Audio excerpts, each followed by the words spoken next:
to another edition with HRN Livestream. I'm your host, Alexander Grichuhin, and before we get started, I want to remind you to like and subscribe, of course, on our Facebook, Instagram, YouTube, all those, Twitter, TikTok as well. But we just want to make sure that everyone gets the updated, basically updated news, anything that we find out from research, anything like that in regards to lung and heart disease, or in general, Malaysia. What I mean by Malaysia is general, discomfort throughout the body.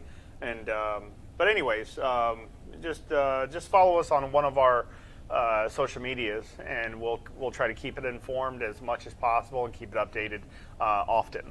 Anyways, as I digress. So today I want to bring up a couple things with pulse oximetry. So I have here a monitor that has a very, not a very sophisticated pulse oximeter. It's pretty general, but it's a recording pulse oximeter. So remember, please comment in the comment section anytime you feel if you have questions, concerns, anything like that you want to address with me while we're live. Please go ahead and do that. I don't mind at all. And let's go ahead and kind of get started here. So pulse oximeters. It doesn't matter if you have the Bentley of all pulse oximeters, if you have the Cadillac of pulse oximeters. Does not matter. It makes 0 point if it's the highest medical grade version versus the one that you got for $25, $50 at a CVS or Walgreens or Walmart or online. It doesn't matter. The one thing you always want to look at is FDA approval. Okay, I'm going to say that again. FDA approval. Okay, if you have a pulse oximeter and it is not FDA approved, not regulated, then it might not be a good pulse oximeter to use when you want to really try to justify what's going on with your blood saturations and heart rate and things of that nature. So always go with an FDA-approved device. Now, of course, FDA-approved devices are more expensive because they've been studied, and they've been, through the studies, it shows that they're valid. They're validating the numbers as being correct. But anyways, now pulse oximeters. For those that do not know, does a pulse ox measure oxygen? If anybody wants to comment on that, remember, I'm Alex Grichuhin. I'm with Advanced Lung and Heart Disease. I'm voted as one of the top pulmonary care practitioners around. Okay, so I'm literally just pointing it out. What does a pulse oximeter do? Does it measure oxygen? Does it measure oxygen? Because it doesn't. It never has. Because a pulse oximeter is not a gas analyzer. Okay? It is not designed to be that way as well. You use a pulse oximeter to determine oxygen saturation points inside the body, but they're assumed. What I mean by that is that the pulse oximeter has no idea if it's oxygen or another gas. Okay, we use it in the medical field quite often, as you see going into the hospital or facility, or even if you're a patient with HRN, we use pulse oximeters all the time. We want to know what is going on. And, if there's oxygen binding onto it, great. But if this pulse oximeter, as you can see on the graph right now, this pulse oximeter actually has measured oxygen. And above here is the SpO2 line. Sorry, I couldn't make this larger. Above here is the actually, maybe I can. Let me see if I can.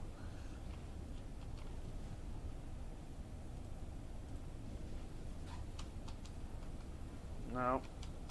Thought maybe I can zoom in, but it doesn't look like I can. Anyways, so I'm going to put my pulse oximeter onto my finger. I'm going to look at the saturations here. Okay. Now, how much time do we need to determine if the numbers are correct or are they still false? What do I mean by that? Just by putting on a pulse oximeter doesn't automatically mean that that is correct. So how much time do I need? how much time do I need from when I see the first number? Here's the first number. Now, that is not correct until, even though those are great numbers, we have to look at a clinical perspective. This is not correct until when? 30 seconds. You have to wait. Pamela and Michelle both said 30 seconds. Good. You have to wait 30 seconds, okay? What I want to see on a pulse oximeter is I want to see good pulse pressure lines, okay? And what's the best finger to use for pulse oximeters? So any finger will work just fine. The ring finger is the most vascular finger. If you want a very accurate reading, you would use a very vascular finger like the ring finger. That's the reason why they call it a ring finger. It's the most vascular finger. So now once I put it on, this right here is a clamp. It has a spring load on it, meaning what it's going to do is going to push the blood out. This is the reason why you wait 30 seconds, by the way. If I push pressure on any surface of my skin, it doesn't have to be hard pressure, just light pressure. You see all the capillary blood just got moved out. You see a little white spot when I push in, the little spot right there, and then the blood circulates back through. So if I push all that blood out, and my pulse oximeter is trying to read what's there, but all that blood got pushed out, then the readings will be falsified. They'll be false. They'll be erroneous is what we call it. Okay? What's the point in this? Is this right here works the same way. It pushes a little pressure around either your index, ring finger, middle finger, but in this case we're going to use a ring finger. It pushes the blood out. Okay, now I have to wait for the blood to circulate back through. Okay, so we want to wait 30 seconds, and sometimes we need to wait more. For some people, because they have Raynaud's disease, they have different vascular diseases, they might have to wait a minute just to get an accurate reading. Some people might actually have to wait a little bit longer than that. Keep that in mind. Now, there's my oxygen. That's my pulse rate. Is this okay? 99%? It's too high. Why is it too high? Still considered normal. If somebody's satting at 99 to 100%, how much did the body consume? Think about it. If 100% of oxygen comes into my body, and my brain is supposed to consume how much? 30%. How much does my heart consume? 20%. I have my skin, what we call the integumentary system, lymphatic system, nervous system, everything, all these organs and tissues to stay alive, they need oxygen. Okay, they need that oxygen. They will take the oxygen so they can survive. That's its fuel source. So if 100% comes in and the body takes takes its share that it needs to survive, and you're measuring, if you look at a circulatory system, it's not possible to bring oxygen into your lungs and go straight to your finger to measure. If you look at the line of sight, like what's the first line of travel when it comes to blood saturation? When it comes to blood circulating, that it has oxygen on it. So let's say air goes into your lungs, right? Okay, oxygen gets pulled out. Does it go straight to your finger at that point? Of course it doesn't. Where's the first place it goes to? Your heart. Next place it goes to? It goes everywhere else. It goes to the brain. It goes everywhere else. Liver, heart, and brain consume the most amount of oxygen. And you're left over with 99% to 100%. How much did the body consume? It's not rocket science. If 100% comes in and 100% is left over, how much did the body consume? Nothing. Okay? Barely any. Barely any. So does 99% look good to you? No. A lot of times when somebody comes into the hospital with 100% oxygen sats and they're having labored breathing, they're having a lot of complications, we're thinking something's wrong, not that something is okay with that person. Before I put this on, about 5 minutes, I put a nasal cannula on, and I was breathing in pure oxygen for probably about maybe about a minute or two. Not very long. John, would you agree? It was like a minute or two? No, And I know it was not long. It was, I would say, either a minute, 2, maybe at most 5. Okay. At most. So I wore supplemental oxygen, purposely dropping my heart rate. Purposely dropping my heart rate. And I'm going to go over that in just a little bit. Okay, so I purposely breathe in pure oxygen for some time. My heart rate starts going down. Why does your heart rate start going down when you wear pure oxygen? Why is your heart rate going down? Because it's pure oxygen. How does the body reject pure oxygen when it's not supposed to have that high of a purity inside the body? Like somebody says, okay, not too much salt right inside your body, but let's say you jumped it up to 50 grams, which would pretty much be lethal a long time ago. But let's say you consume too much salt. What would happen? Your body will go into stress, and it will probably it will react the right way, either vomiting or doing a lot of things. Now I'm talking about the long term. I'm talking about short term right now. The body doesn't like too much of anything. It needs what it needs. You know, it only needs what it warrants. Okay, so pure oxygen comes in. You're only supposed to be breathing 21.90 or 20.95 millimeters of mercury of oxygen. But you're breathing in, let's say, 60% of oxygen instead of 21%. So your body tries to reject it because you're trying to breathe this thing in and it can't stop that. So the only way it can try to limit that amount of pure oxygen is slowing the heart rate down. Well, how does CO2 from your legs, from your brain, from everywhere around your body circulate to your lungs so you can breathe out the CO2? Anybody? I know the answer. You do? I just edited a video on this. The heart does that.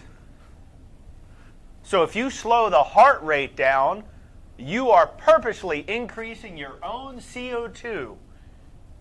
Even though your oxygen will look fantastic, you'll see your heart rate going up first, but then slowly going down because the pure oxygen is too much.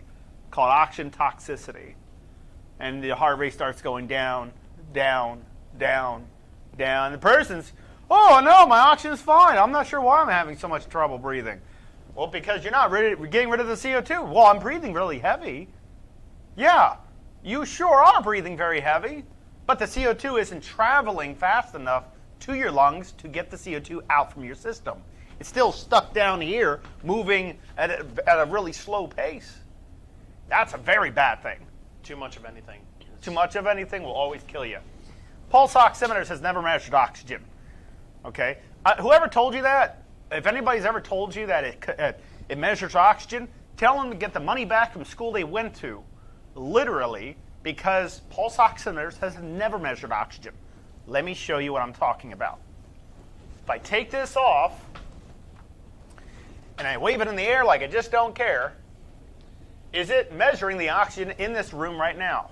No, it just says the finger's out, and nothing's reading. Looks like you even got a notice there. Yeah. Actually, I think I might be saying that you're flatlining. Well, the flatline would be on pulse, and even that's the pulse rate. It's not really shining, like it's showing as much as it should, because it's not an ECG waveform. But the SpO2, as you see, stopped. Look at that. Why is it? I'm holding it. Sorry, that was my fault. Now it's his fingers out.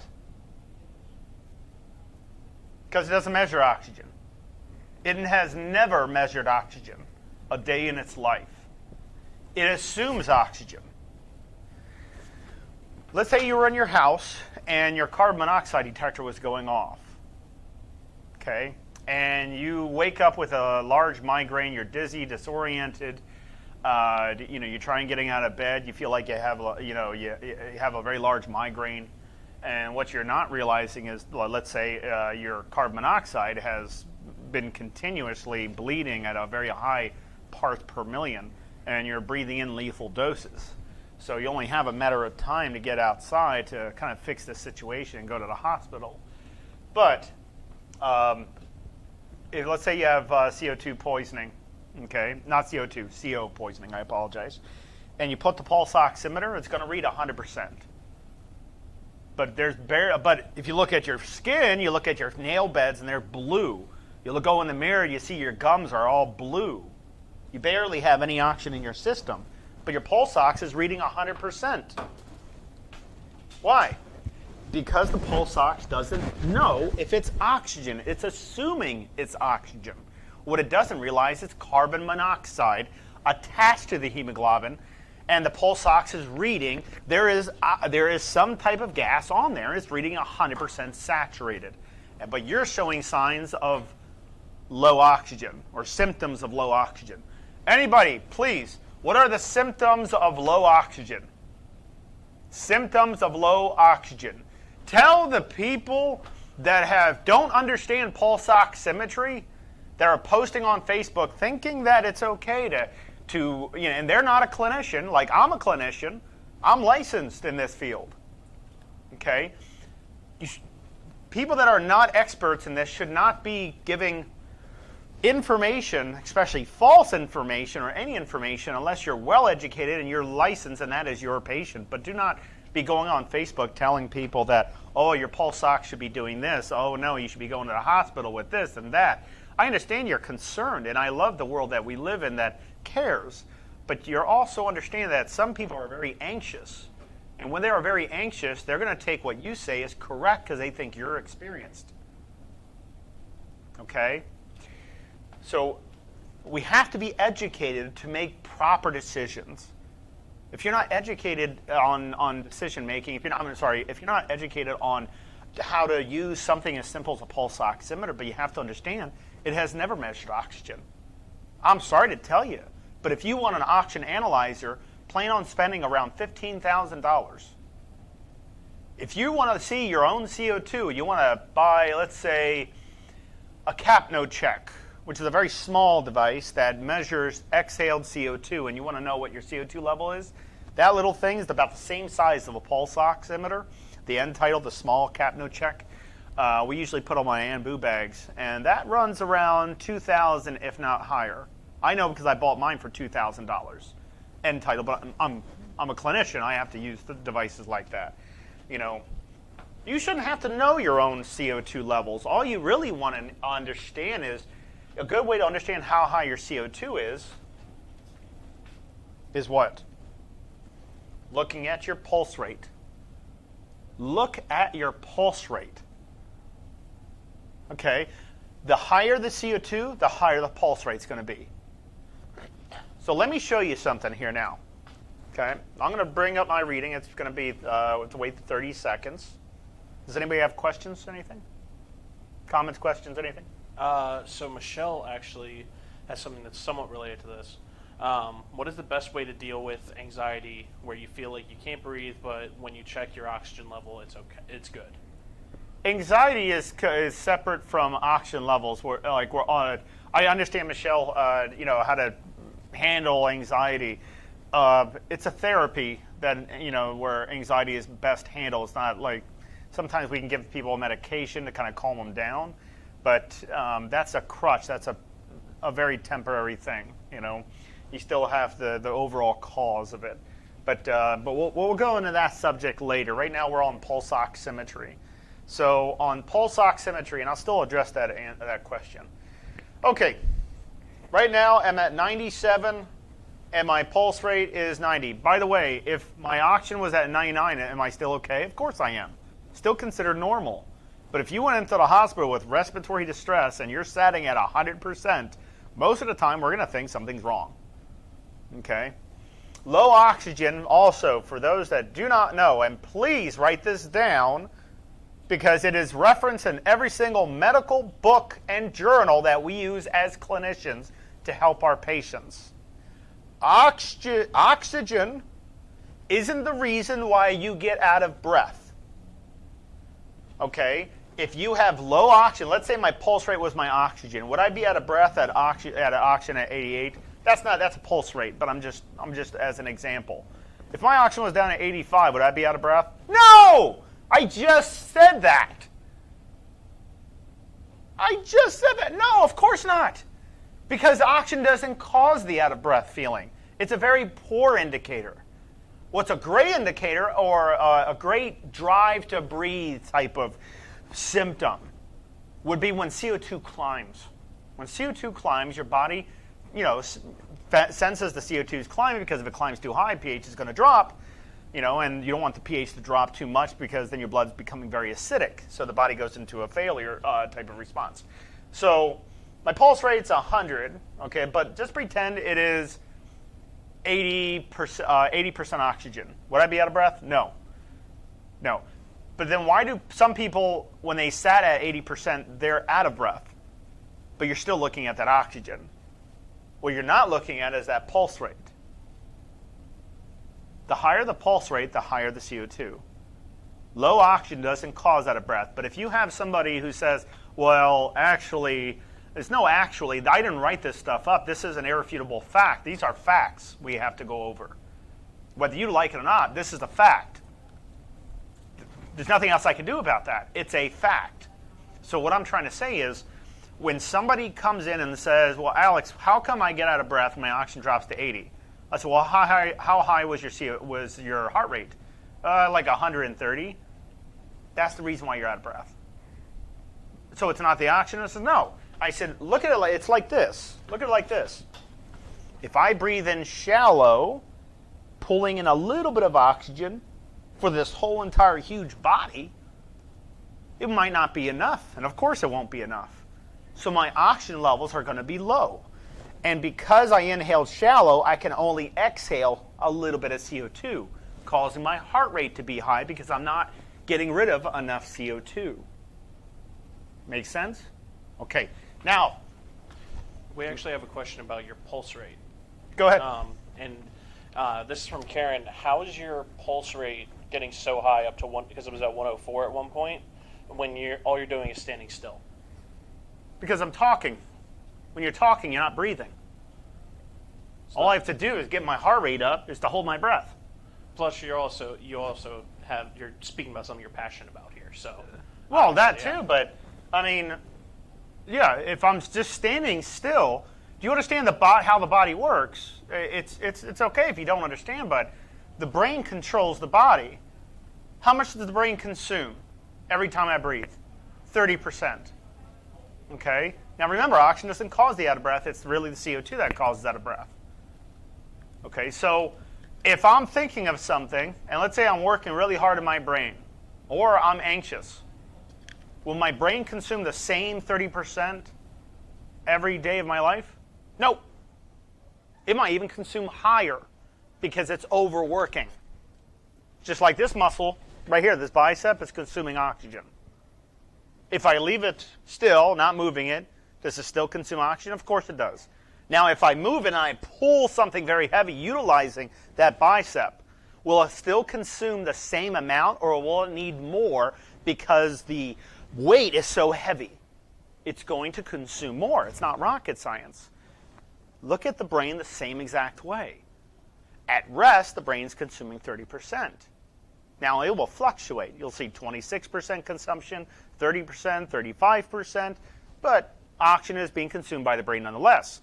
If my brain is working overtime, like right now I'm thinking, I'm doing math in my head, it might be consuming more. Understand also, if my brain is consuming, let's say, 1 cup of oxygen every minute, that means it has to give off 1 cup of CO2 every minute. If my brain is consuming a gallon of oxygen every minute, that means it's going to give off a gallon of CO2 every minute. Okay? Because that's the byproduct. That's just fascinating. Isn't it? Even the fact that you're just thinking. Yeah, just by thinking. Yeah. Oh, yeah. That impacts your oxygen level. Oh, absolutely. Absolutely. So, like, you see how my heart rate's going up? Watch this.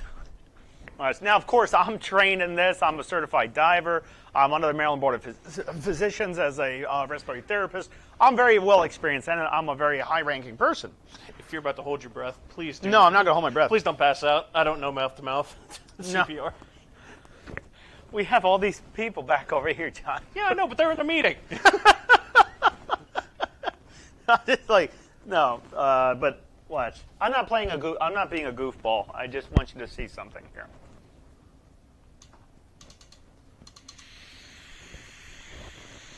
Look at the pulse rate. Get nice and close on that. Look at this pulse rate. Right now, pure oxygen.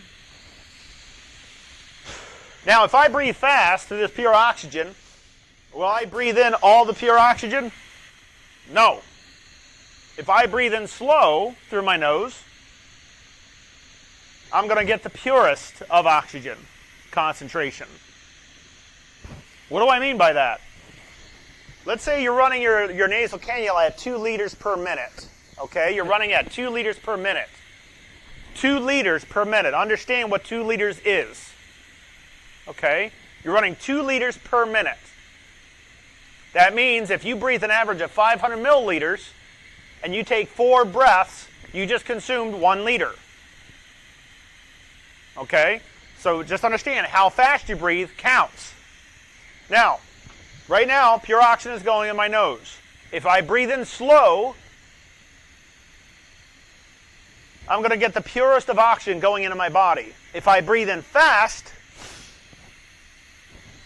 the liter flow is only running at 2 liters, but I'm breathing in at 6 liters per minute. Maybe 10 liters a minute just with my own respiratory rate. So regular air, that's 21%, will actually come in to add to the oxygen. So what I'm trying to say, I think a lot of people would understand what I'm trying to say is, if you breathe in fast, you're going to bring in some of the room air in and mix it in with the pure oxygen. But if you breathe super slow, which I'm not sure why people do this, but let's say you breathe super slow with your pure oxygen,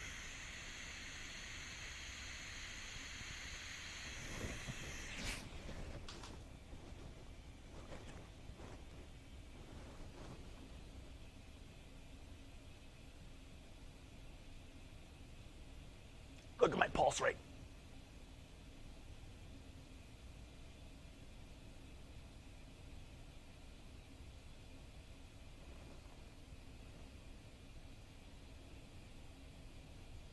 What's happening? It's going down when it should be coming up. Why? Too much pure oxygen. Your body was never designed to handle that. You go into a room of pure oxygen, your lungs will nearly collapse. Because you're forgetting there's nitrogen that supplies pressure. These are important factors of physics that you have to realize. You breathe in pure oxygen, it's going to cause you a lot of problems. And now, of course, if you need the supplemental oxygen, you need the supplemental oxygen.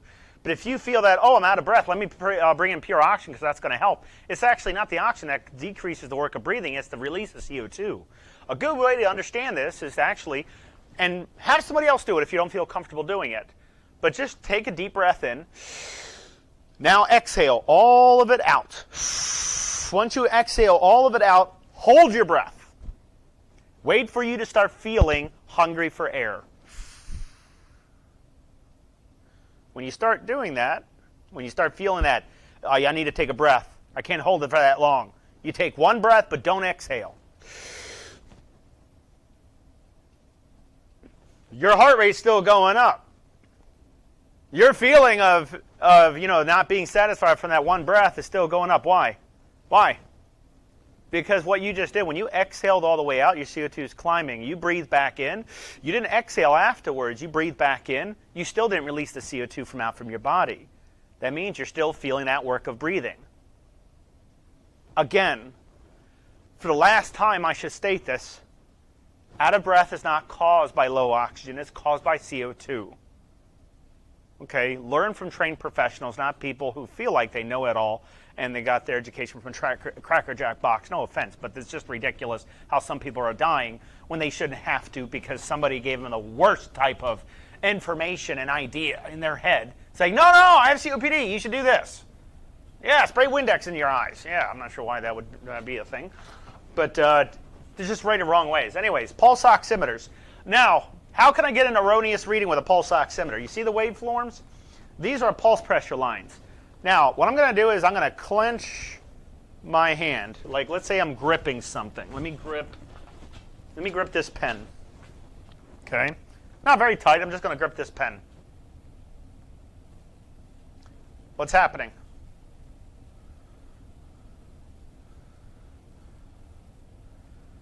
I'm just gripping the pen. That's all I'm doing. What's happening?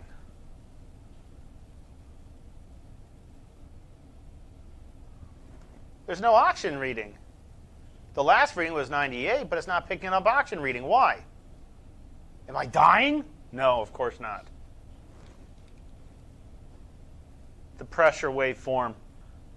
When I was gripping with my fist, it was preventing blood flow from blood from circulating, and that will cause a bad reading. Okay? What does that mean? That means anytime I grip something, let's say a walker, rollator, cane, and I'm gripping it with that hand that I use for my pulse oximeter, it's going to most of the time show me an erroneous reading. What if I'm on a treadmill swaying my arms? Well, you know gravity, it does pull, right? So if I'm swaying my arms left and right, what's happening? The blood will kind of stay stagnant a little bit because why? So I sway my arms, gravity is pulling the blood, not allowing it to circulate as well. Depends on how vascular you are. Okay, so that's another problem. You still, if you're doing that and you kept your pulse oximeter onto your hand, I see this very often. Somebody will come up and say, "Oh, my goodness, it's 70%."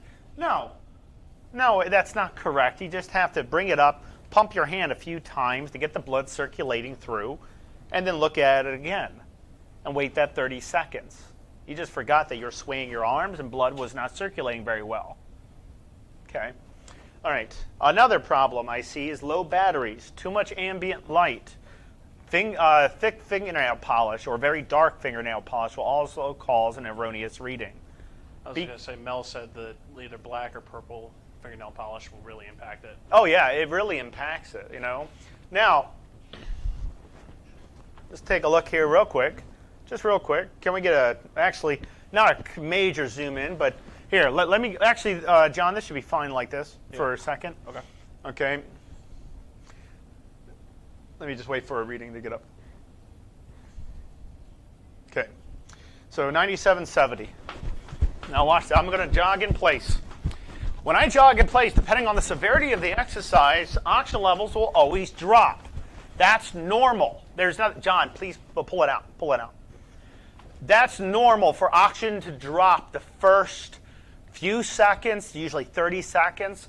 So it's normal for oxygen to drop the first part of your exercise. There's nothing wrong with you. It's just blood has not circulated fast enough to bring the oxygen from point A to point B to the specified organ for it to oxygenate better, basically. So what I'm saying is oxygen is not traveling fast enough. You have to wait for your pulse rate to climb up a little bit. So oxygen can go from your lungs to your legs where it's needed or to your brain where it's needed fast enough. See, if the legs are consuming, let's say the legs are consuming a cup of oxygen, let's say the legs need to consume a cup of oxygen every minute. Let's just pretend, okay? But your legs during your exercise is actually needing to consume 6 cups of oxygen every minute. So what you're giving it is not enough. You're trying to breathe, but the blood's not circulating fast enough to get the oxygen down there fast enough, more of it down there to the legs so the legs can consume its fuel. So that pulse rate needs to climb up in order for the oxygen to go back up. You see people on beta blockers, they have a lot of problems, especially with their exercises, because their medication won't allow their heart rate to go up to travel the CO2 out from their system fast enough. Does that make sense, everybody? Does everyone understand? I'm not trying to be ambiguous. I just want you to have a good understanding that the body's oxygen stats should never be one number.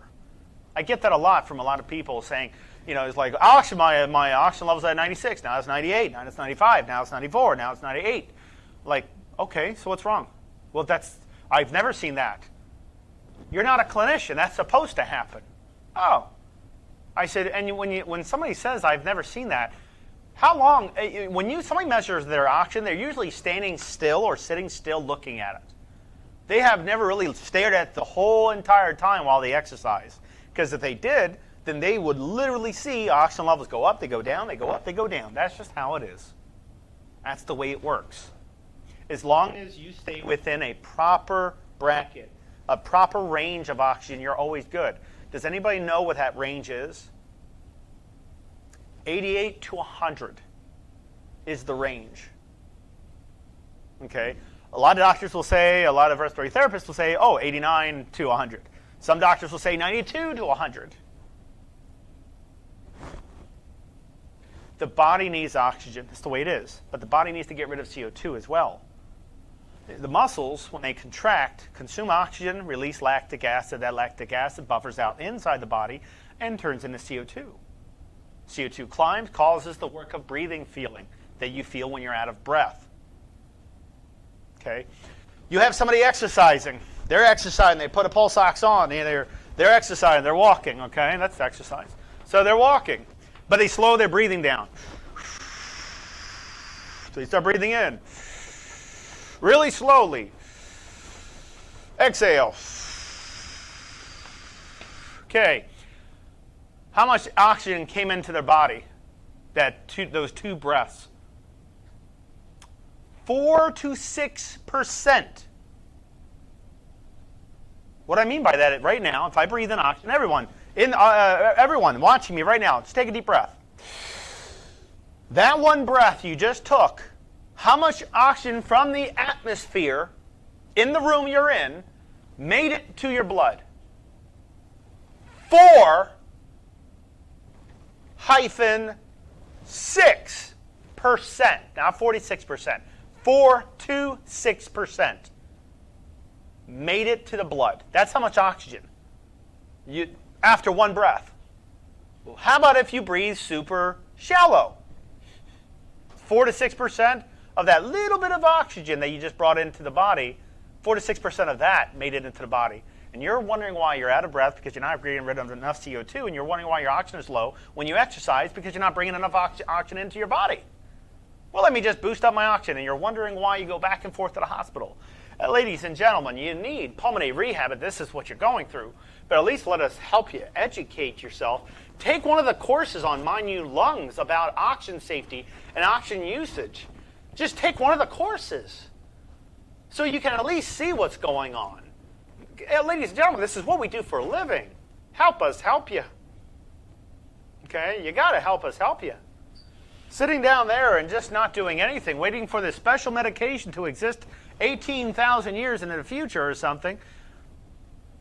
There is no medication that fixes this. There is, I mentioned this in the meeting on, I'm trying to say it in the best way possible. So I was in a meeting with everybody, and, they have this pill that can fix all depression, all anxiety, every single problem. Every single thing. Like, you can pretty much fix all the pulmonary problems, cardiac problems, everything. And everybody was really listening to this, like, what is this medication? It's actually not a medication. It's an actual exercise, but there is something kind of close to it. It's called Begoyam. Write it down, everybody. Get off your butt and move. Okay? Take 500 of those and call me in the morning. Literally, it's exercise. You have to work out. You have to work out. You have to exercise. I'm not talking about running marathons, but you got to move. This situation with a progressive disease is just going to get worse until you actually do something about it. You have to work on yourself. You have to. I do the same thing. I have to work on myself. It's just things that you have to do. Any questions, comments, anything like that? I know we took up a lot of time on this, but I thought this was a very important topic as we saw some people not doing the right thing online. So before we move on, Michelle asks, I'm on 3 liters of oxygen and just checking my stats right now as she's watching this, and she's at 97% and 65. So what's the problem? I don't know. That's just what she was asking. I guess she was looking for confirmation. That's okay. I just stated that was okay. Yeah, no, of course that's okay. You're within range. Guys, are you... I think she was just looking for confirmation. That's all. How it's one of those things where you got to hear what you're looking for. Okay, yes, that is okay. Is there any other are there questions out there? Not related to this topic. I think you did a really good job of explaining everything. That's why. Okay. So, do you want to move on to our next topic? Yes, go. So, let's get into this one here. before we move on, Matt? Do you want to tell us a little bit about My New Lungs over there, Alex? Matt graduated? Yeah. Son of a gun. I like that guy. He graduated Monday, I think? He graduated Monday? I think so. Walk if you test want to say started congratulations to him. Yeah, I definitely want to send him congratulations. He was awesome. All these patients are awesome, but I remember my patients. I remember everybody who walks in, they're not numbers. They're actually people, and they actually are worried about their problems and everything. And we get getting somebody that has a lot of difficulty and a lot of complications back to a good normal is fantastic. Now, he started out with about 560 feet on a 6-minute walk test, and he winded up on the graduation 560 feet. Now he's able to do 1,326 feet in 6 minutes versus 560 when he had to stop. Incentive spirometry went up from 1,500 milliliters all the way up to almost 3,000. But in accuracy, it was 2,800 milliliters. He's right there, back to normal. It's the worst thing. The worst thing is people talk about they want to change, but then you have people like this that don't talk about it. They do it, and they change. And they're up against all odds, especially if you knew about him, his past, and what type of diseases they told him he is not curable. All these things. We're not curing anybody. We are getting we're getting the people that actually want to improve their life to do a lot better. But you'll be amazed by hearing his story. He's a younger guy too. He's almost I think he's my age. He's close to it, I think. Yeah, he's really close to it. I'm 45 years old, but yeah, he went through a lot. But you got people that talk about, oh, yes, I'm going to quit smoking. Oh, I'm going to do this. Oh, I'm going to do that. Oh, I'm, next month, beginning of next month, I'm going to do. Keep procrastinating, and they're wondering why they keep getting worse because it's all talk. Stop being the people that talk. I mean, you got to be the people that do, right? I know there's a lot of people that actually do work, that actually do whatever it takes to get better. But you have a lot of people. I'm not talking about everyone here. I'm talking about you. There is a lot of people. And I mean a lot of people that don't even understand that there's not just a hope, but there's a fix to this. If they actually do the work, they'll see it front hand, believable, right there in front of them. Proof is them. But they just don't want to take that first step. They just want to go back to the doctor and just take these medications until everything ends. So Rebecca says thank you. She's learning a lot today, and she has so much more knowledge. Good. Very good. You're very welcome. Very welcome. So we're going to talk about Delta V? Yep. Let's talk about Delta V really quick before we get on to our next topic. All right. By the way, congratulate Matthew Summers for graduating on Monday. Gonna miss you, man. Remember some of those MMA fighters. Whew. Some of those MMA fighters, they contact me still. I have a lot of professional MMA fighters, Hall of Famers, like very famous people, and they, some of these celebrity fighters, they only want to go to the best. So when this one said, I'm glad I got you, Alex, because he's like, that's all I wanted. I just wanted to go with you to help me. And I did. Oh, man, I did. And I saw his son. His son actually went to, with Dana White and the UFC. He actually, I saw him with one of the bigger refs. And it's pretty awesome. It's really awesome. See that. That's like a dream. I'm glad he's living that dream. Delta V, what are we going to talk about? So we are introducing the Delta V. Again? Yeah, let's give that reading so that everybody knows about it. Okay. So, where's my paper? Right here. Because we got to pay the bills. We got to pay the bills. That is right. We all have to keep roofs over our heads. This video is sponsored by Delta V and My New Lungs. All right. Introducing Delta V, the groundbreaking all-in-one lung training solution and adjustable airflow, developed by respiratory therapist Alex Grichuhin. This cutting-edge device is specifically engineered to revolutionize your respiratory health and fortify your lungs. Now, just real quick though, I only made a device like this because every place that had, every manufacturer that actually had, I knew the CEOs, they know me, but everyone I went to, I told them, you have to manage flow rate. Because as a respiratory therapist, rehabilitating people, people don't understand it's how fast they breathe in through a small diameter that makes the weight correct, the resistance correct. And why is that important? Because if you breathe in too slow through a device, it might be equal to 1 pound, maybe half a pound, maybe even less than that. When your lung muscles need 12 pounds to make all the lungs open up to get air inside of it. So that's the only reason. It's not because, oh, I want to be rich and stuff like that. I want to do this and that. No. There was no flow rate system. So the Delta V is now used by hospitals, everybody. Hospitals, doctors' offices. It is used by clinics all over the place because we told them about it. They saw from their patients. They're wondering how their patients are getting better. I'm not kidding. These patients that go back to their doctors, they're like, and the doctors ask them, how did you get an increase in your lung functions that much? How did you go from this to that? And you're my patient. He said, well, I joined HRN, but I was using the Delta V. So the doctors inquired about it. What's this device, Delta V? That's the Delta V. From everyone who has respiratory muscle trainers besides the Delta V, you went to your doctors, did they ask, hey, what's this device? Let me call them up. No, most of the time I'm pretty sure not. Okay, Delta Vs? Yes, you can manage flow rates, meaning the resistance going through there, if you manage your flow rate, always equals great outcomes. That's why the doctors and hospitals start sticking with this than the other ones they used to get for their patients. So yes, it is not just groundbreaking. Oh my goodness, it's the only device we only accept at HRN. Not because I made it, okay? I thought of it, then I sent it over to Dr. Shaw, brought it over here, brought it over there.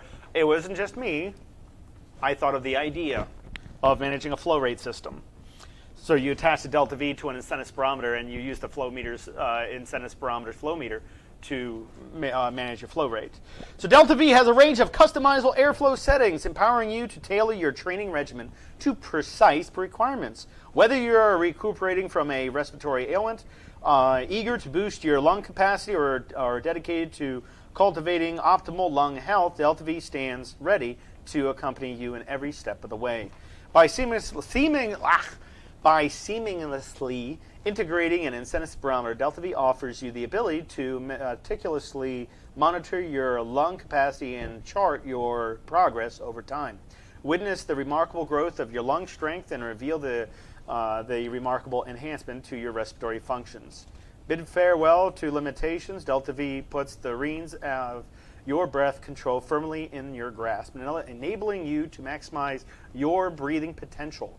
Whether you're an athlete seeking to heighten your endurance or an individual grappling with respiratory conditions striving to elevate your quality of life, Delta V serves as your ultimate ally. Now, Delta Vs, by the way, you can attach to other devices. We had a lot of people use their Delta V and attach it to their nebulizer for a little bit of positive and expiratory pressure kind of guidance, meaning when they used the Delta V with their nebulizer, they took the mouthpiece off their nebulizer and replaced it with the Delta V, which is fine. The positive and expiratory pressure allowed a deposition of the medication to go a little bit deeper, and they felt that it was a lot better. So that was another benefit that we didn't even realize existed. You know, adding PEEP pressure. We call it PEEP, positive and expiratory pressure. So we're using PEEP pressure. But yes, the device, it's dishwasher safe. You can boil it. It's pretty, you know, it's really good quality. I mean, it's going to be definitely hard to break it unless you give it to your dog or you know, maybe a kid that has really strong jaws. of life. So don't let another moment slip away. If you are interested, please call 410-871-4601 today. Or go as easy as going online and just order that darn thing. You can order it online from our website, deltav.rehab. Feel free to call that number, 410-871-4601, and we will get you your Delta V today. So, Alex. Yeah. Summertime is here. Everybody's traveling. Everybody's getting ready to go on vacation. Not already. Oh, yeah.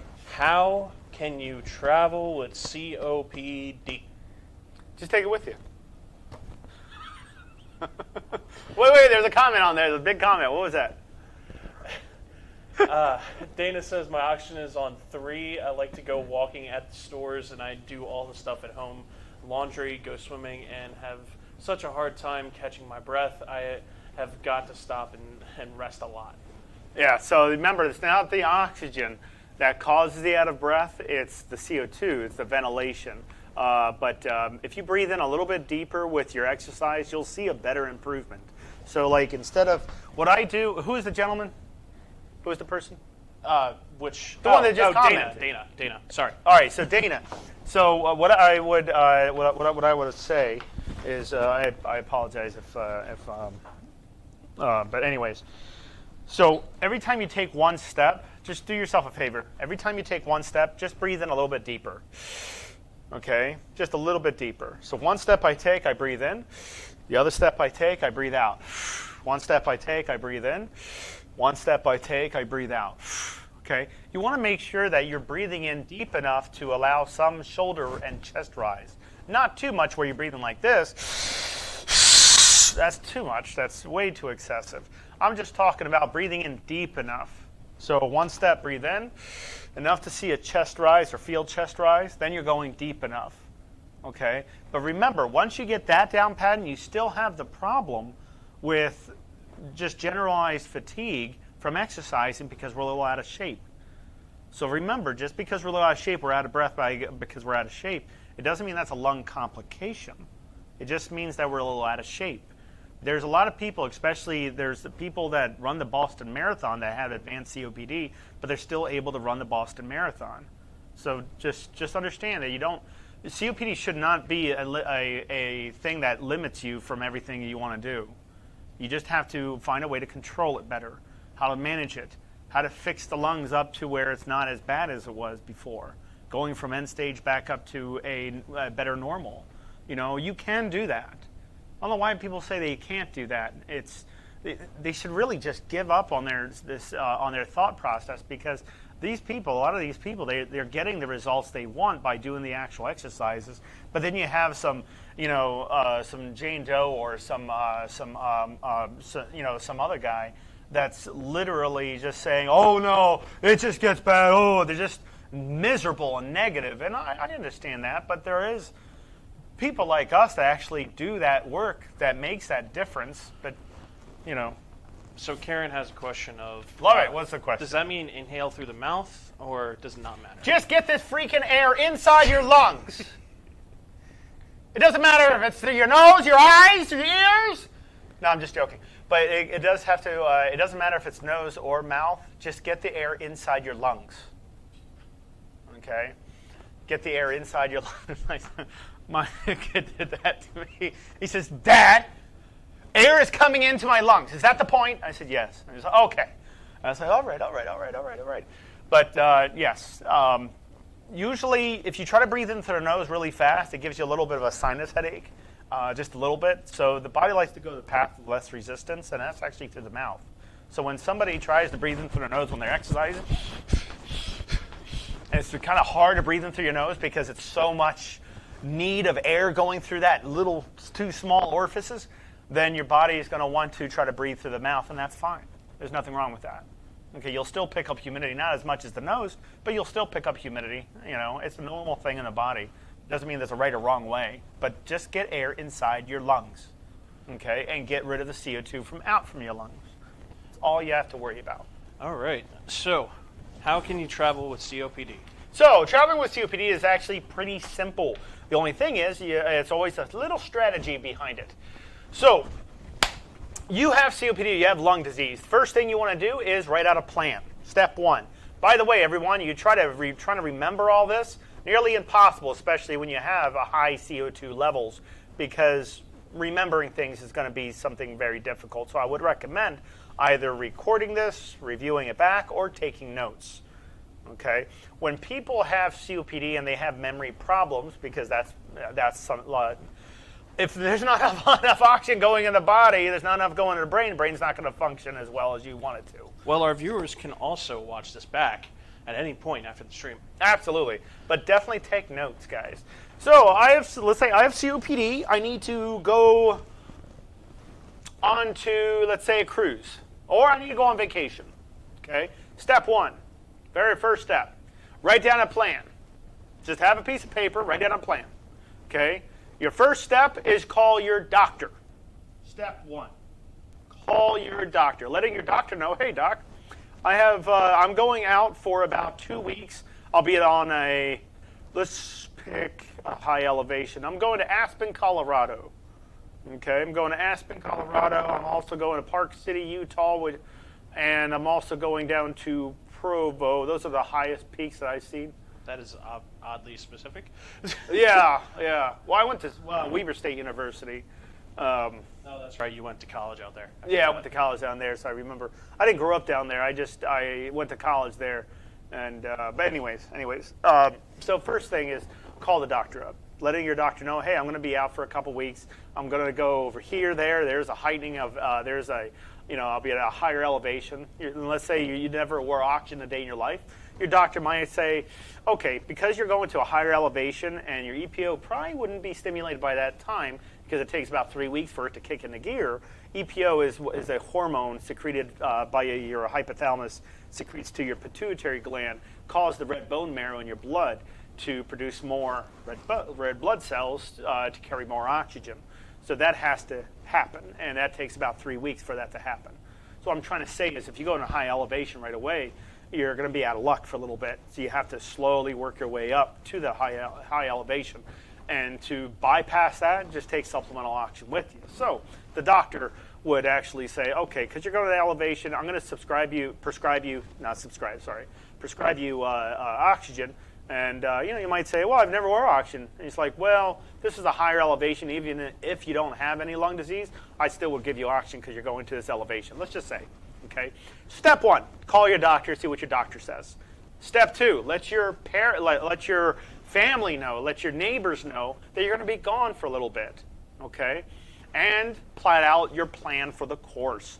What I'm saying is, let's say you have to go on an airplane. Make sure the airplane understands that you're wearing oxygen and you are given the right oxygen equipment to go on the airplane for using supplemental oxygen. And let's say you're traveling, just making sure that you have a kind of a lighter. If you had a portable concentrator and it plugged into your lighter outlet in your vehicle, just make sure everything's functioning well. Looking at also step 2 is actually looking at the air quality of where you're at currently to where you're going to go. Making sure air quality is okay. Very important, because let's say everything else is fine. You go over there and there was this wildfire you forgot all about or they didn't tell you about, and it's causing a lot of respiratory distress. And you might have to spend your vacation in the hospital. It's the worst way, I feel, to spend a vacation, especially when you have Lindy Lou, the nurse, just comes by and she keeps stabbing you with needles. Yeah, nobody wants to have their beach vacation ruined by a hospital. Oh, I remember in the hospital somebody yelled at a nurse for doing that. Just woke him up. Didn't even say anything. Just woke him up, and I was like, oh my goodness. Just went in a room, gave him the medications, but that patient did not like to be woken up. I don't blame him. Well, I mean, yeah. Waking up every 2 hours. Well, would you want to be woken up by having a needle poked in you? No. Stefan came in. Everybody, this is funny. Stefan came in. He's one of the building owners in this building. And he came over, and we were talking about these accidents. And I mentioned, which I didn't think he would believe me, so I had my wife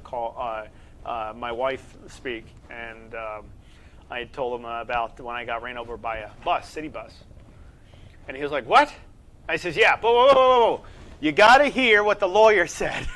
So the city bus over in Ocean City ran over me, 20-ton bus, ran over me a few years ago. and it ran. Mind you, it really ran over me. So there was cameras, there's witnesses, everything, and I still have the shirt that has the track marks of the tires running over my chest. And so I got ran over by a city bus, just a big, huge MTA bus. And I got up after it ran me over, and I just dusted myself off. Everybody looked at me astonished. Everybody. Ambulance came, the paramedics came, picked me up, and they were wondering why I don't not even have one single broken bone. And everybody was just astonished. And as soon as I went to the hospital, not kidding, as soon as I went to the hospital, I had 2 lawyers hear about this, this person that just survived a complete ran over his chest, just completely ran over my chest. And completely survived it, or I'm not sure what they heard, but 2 lawyers came over asking if they can help me sue the MTA. And I was like, I was upset, because the driver didn't really care that he ran me over. It was an older person, just didn't care. I was riding my bicycle, and I didn't see the bus. I'm riding on the bike lane, and the thing just clipped me from the side.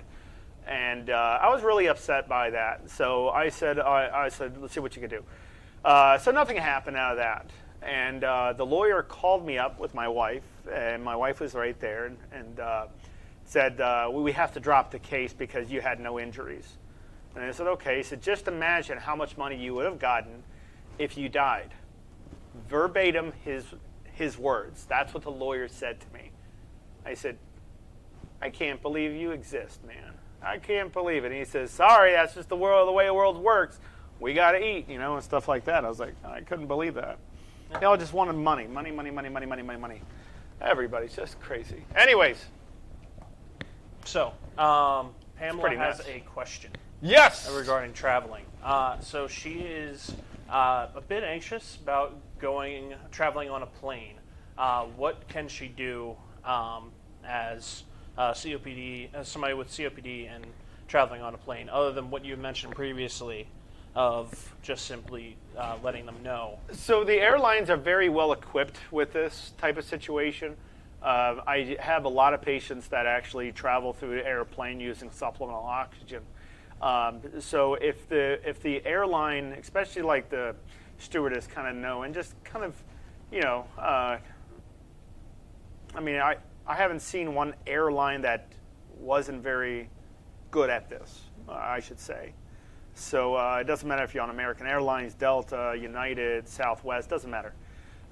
They all have a pretty good strict protocol when it comes to the nature of people that have supplemental oxygen or have lung disease traveling on an airplane.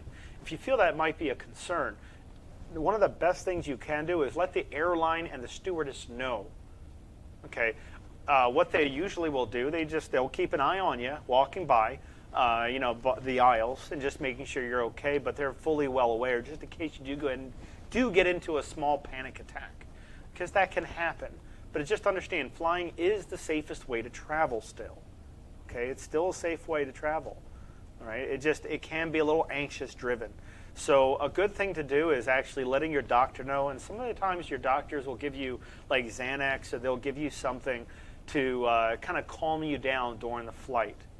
Okay, it's not the greatest thing to do is drink alcohol because you're trying to calm down in a different way, but especially when you take medications. So just letting the airline know, letting your doctor know, and actually doing some easy meditation, simple, easy.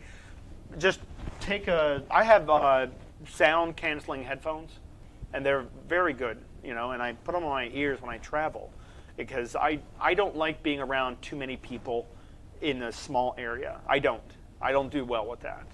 Especially with COVID too, being in a post-COVID world, excuse me. Yeah, it's post-COVID, but still, that you still have people that are sick, and you still have people that are immunocompromised. And from what the airlines had to go through during COVID, you had people that had COVID and they were sick and didn't have COVID, going on the same airline and just didn't care. So you still have that fear and that, but. One last question before we wrap it up. Yeah, but just put headphones on, listen to ambient sounds, and just concentrate on breathing techniques. Just Slow breathing. Breathing in, counting down. 10. Breathe in. 9. Don't watch anything that can pump your adrenaline up because that's just going to get your anxiety overridden. Eat simple foods before your flights too. Simple foods, nothing that's extreme carbonate, no major carbonations or carbohydrates because that will increase your CO2, make you feel uncomfortable and a little gassy during your flight. So just keep that in mind. But first step, let your doctor know. And just let your doctor know in case your doctor might forget that you are very anxious. I'm very anxious. I have very high anxiety, as you know, Doc. I'm about to travel. I'm a little scared, but I have to do this. Your doctor might actually, actually give you a certain medication to help you calm down during the flight. Also, headphones. Trust me, they work. They help. Just simple headphones listening to regular, easygoing music. No Megadeth. I'm sorry, James Mustang. That might relax some people. What? Why wouldn't it? I know that's Rob Zombie, but my buddy from college is a total metalhead. If you give him metal, he will go to sleep. Really? Yes. I only like 40s, 50s, and 60s, sometimes 70s. I love 80s music, but I won't go any higher. That's just those are things that calm me down. I love it. She said she'll definitely try the headphones. Also, Pamela, we have an anxiety video on our YouTube that you can feel free to watch as well. It gives more in depth of what Alex was talking about regarding the breathing techniques. Yes. If you do feel anxious and you want to watch something to help you as well. Remember, step 1, everybody, call your doctor first. Just letting your doctor know you're going to travel. Make sure you have a plan in place. This is where you're going to go. It's going to take you It's going to take X amount of time to get from that point A to point B. Understand traffic. That you might wind up in traffic. Also, the environment around you. Is there smoke? Was there a fire? Is there a high? Just look at the air quality maps, especially for those days. Pamela, I know you said that you have mind and lungs and you saw the breathing video on there. There's also an additional one on our YouTube channel as well, so you might want to check that out as well. But Alex, that's all we have time for today. That is all the time we have for today, guys. Everybody, please write up questions or maybe another topic you want us to address for next time. Yeah, let us know, and we will either cover it in the next show or the show after that. So please go like and subscribe and follow us at one of the social media in the description below. Yes. Thank you all so much, and have a wonderful... And happy meditation. and happy meditation, and have a wonderful day.